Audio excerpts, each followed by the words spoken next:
Olá, hoje é segunda-feira, 17 de outubro. Ciência, inovação e empreendedorismo são temas de encontros que acontecem todos os meses no PF Park. Neste mês, a troca de experiências contou com a participação de uma universidade da Alemanha. Os últimos dias estão sendo de muita chuva, mas a Corsã pede consciência por parte da população no consumo. Para falar sobre esse assunto, nós convidamos o coordenador de atividades ambientais da Corsã, Claudir Luiz Alves. Estudantes de medicina promovem um encontro de integração e incentivo ao esporte. E ainda, artistas de Passo Fundo reúnem obras de pintura para um leilão beneficente. Essas e outras informações a partir de agora no canal de notícias.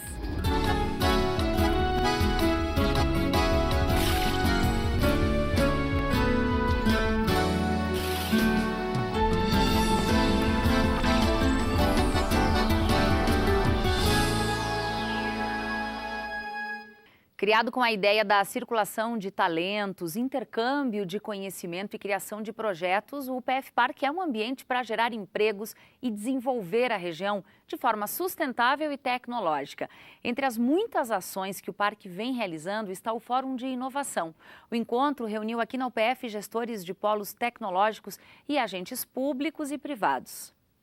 No início, o espaço contava com 3 empresas apenas e agora já são mais de 20, entre pré-incubadas, incubadas e residentes. Este é o Parque Científico e Tecnológico UPF Planalto Médio, em funcionamento desde 2013. Um ambiente de soluções criativas para estimular a sustentabilidade e a inovação tecnológica. Uma estratégia empreendedora para desenvolver a região em diferentes segmentos. Por isso, para fortalecer e qualificar ainda mais os projetos do UPF Park, o cronograma de trabalho foi pensado a partir de ações variadas, como reuniões quinzenais, viagens de negócios, oficinas e palestras, também por meio do Fórum de Inovação, que na sua segunda edição trouxe representantes de complexos tecnológicos, como esses professores, que vieram da Universidade de Kassel, na Alemanha, para compartilhar e aproximar conhecimentos. Na Alemanha, no caso específico de Kassel, nós temos uma tradição um pouco mais longa do que aqui na UPF, mas os problemas são bem semelhantes. Só que o nosso conceito de transferência não é mais restrito a questões de satisfazer demandas que vêm de fora para a universidade, mas também oferecendo conhecimento para a sociedade, para a região. E hoje a terceira etapa é ligada à necessidade de construir redes de cooperação, tanto entre as faculdades dentro da universidade, quanto com as empresas e com as instituições sociais e estatais na região. Kassel é uma universidade parceira da UPF. Os bons negócios desenvolvidos lá, por meio dos parques, interessam e muito para qualificar ainda mais o que está sendo desenvolvido no UPF Park e vice-versa. Os ambientes de coworking são realizados lá e a gente tem trabalhado bastante também. Aqui são aqueles ambientes que são lugares de áreas multidisciplinares, onde a gente tem desde de empresas da área metalmecânica, a área da saúde, a área das ciências da vida, né?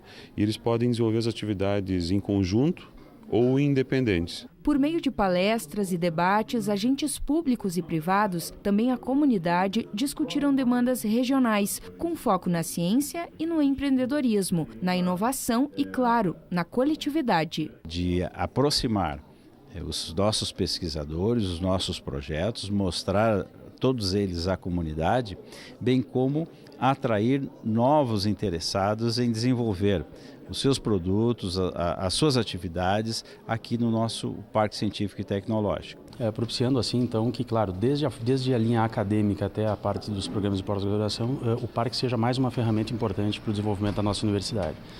E aí sim, claro, com este projeto de maturação do parque, aí nós estaremos essencialmente dando um grande passo para Passo Fundo e região. Dialogar com empresários, empreendedores e especialistas que trabalham com desenvolvimento de projetos criativos e sustentáveis é o trabalho deste músico, ex-deputado e atual diretor do Badesul, um banco de financiamento do Estado. Para Mano Change é preciso superar a crise brasileira, apostando num ecossistema eficiente de inovação e financiamentos públicos. Baseado em parques tecnológicos, baseado em financiamento público, em subvenção, em fundos de participação para inovação, porque são fatores fundamentais para a gente desenvolver a tecnologia e fomentar a tecnologia, porque muitas vezes as pessoas elas estão inovando, elas estão buscando soluções e elas não têm credibilidade. Então a gente tem que entender cada vez mais isso e associar grandes empresas a startups, associar investimento público à inovação. É fundamental que a gente entenda que, num momento como esse, a crise não pode ser uma desculpa para a gente estar estagnado. Não, a crise tem que servir de combustível para que cada vez mais a gente queira inovar, a gente busque soluções, seja para a saúde, seja para o agro, seja para a indústria. A ciência é feita em diferentes instâncias. Algumas instâncias a gente possui muitos recursos, mas outras não. Então, por isso é importante essa discussão. Neste fim de semana começou o horário de verão. Nossos dias estão mais longos. Bom, essa é uma maneira de auxiliar na redução do consumo de energia. Só que isso não se reflete na economia nos reservatórios de água quando se fala no abastecimento próprio. Bom, aqui na região os últimos dias foram de grande volume de chuva e mesmo assim a Corsan está pedindo cautela aos consumidores. Para a gente entender melhor, nós convidamos o coordenador de atividades ambientais da Corsan, Claudir Luiz Alves, que também é o presidente do Comitê da Bacia Hidrográfica do Rio Passo Fundo. Claudir, sempre bem-vindo ao PFTV. Obrigado. Bom, qual é o impacto do horário de verão no que se refere ao consumo de água? O aumento do consumo de água no horário de verão, em função da incidência solar ser maior, né, a gente vai ter aproximadamente 10% de aumento no consumo da população. Claro que isso também tem a ver com a temperatura dessa estação, né, com o calor que se faz nessa época do ano. Isso, um exemplo foi ontem. Ontem a gente teve o primeiro dia de horário de verão e um calor imenso. Então, isso reflete no consumo diário da população para as suas necessidades. Isso eleva o consumo de água das residências. Claudir, qual é a situação dos reservatórios de Passo Fundo? Os reservatórios da companhia estão com sua capacidade plena, né? Até hoje a gente não tem problema. O grande problema é os indicativos, que indicam aumento de temperatura para o próximo trimestre e também uma redução na precipitação, né? Então você vai ter alguns fatores que a gente precisa sim pedir para que a população use a água de maneira correta, use a água de maneira consciente. Há previsão, então, de um verão seco e com menos chuva. Por isso, a Corsan pede cautela. Isso, e como a gente tem sempre essa preocupação e a gente vem trabalhando nesse sentido dentro da própria empresa, buscando melhoria nos indicadores, tanto de perda na rede de distribuição. Então, ocorreram essas melhorias, a gente vem buscando qualificar também o pessoal que opera o sistema, para dialogar também com a comunidade e ver aonde a gente pode evitar desperdício na rede de distribuição e dentro da própria residência. Até porque, para haver racionamento, não precisa de muito tempo sem chuva. Os últimos anos têm mostrado isso em cidades aqui pertinho, como é o caso de Erechim, por exemplo. A gente teve problema em 2012, tanto em Erechim, aqui em Passo Fundo, em Vacaria também, que fazem parte da superintendência regional. A gente teve esses problemas e, claro, as situações não mudaram muito. Se ocorrer uma estiagem prolongada, sempre terá problema na região. Qual é a média? Eu sei que é um cálculo bem complexo para a Corsan fazer, mas quanto cada habitante de Passo Fundo gasta por dia de água? Se a gente retirar, então, as perdas do sistema, retirar as perdas na distribuição, cada habitante recebe em torno de 160, 170 litros habitante dia. Por dia. Isso. Esse número, ele está de acordo com o consumo nacional? Sim, ele está dentro daquilo que está nas previsões da própria Agência Nacional de Águas. Tu tens os projetos para elaborar a construção de uma nova estação de tratamento, leva em consideração 150 habitantes dias, então a gente está dentro dos padrões de água para o país. Um pouquinho acima, então, se o estabelecido é em torno de 150 litros, a gente pode chegar a 170. Precisa economizar um pouco mais por vários motivos. E aí vem essas questões que eu falei, os indicadores precisam ainda melhorar, já melhoraram bastante, a redução daquilo que a gente perdia em 2008, a gente teve uma redução de 12% para 2016, então esses indicativos ainda tendem a melhorar. Claudir, você me contava que nos Estados Unidos o consumo por dia é superior a 500 litros por pessoa.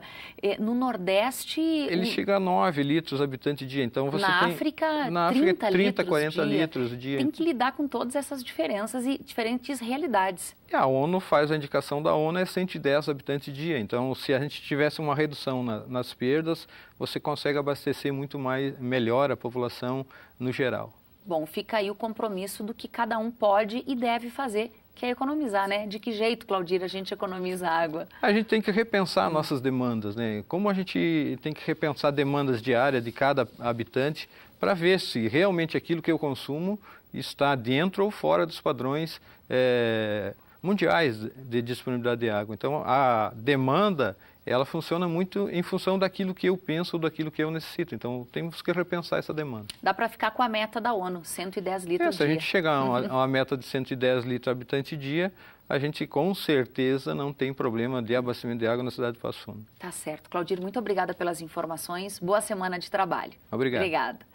Bom, e começa hoje à noite a 9ª semana do Ministério Público de Passo Fundo. Na programação, as seguintes palestras: Educação, Novos Desafios e o MP, com o promotor Paulo Roberto Gentil Charqueiro, e a outra palestra, O Lado Certo da Vida Errada, com o procurador Paulo Costa Pereira.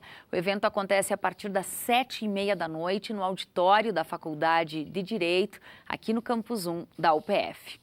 Depois do intervalo, artistas de Passo Fundo reúnem obras de pintura para um leilão beneficente. Nós já voltamos.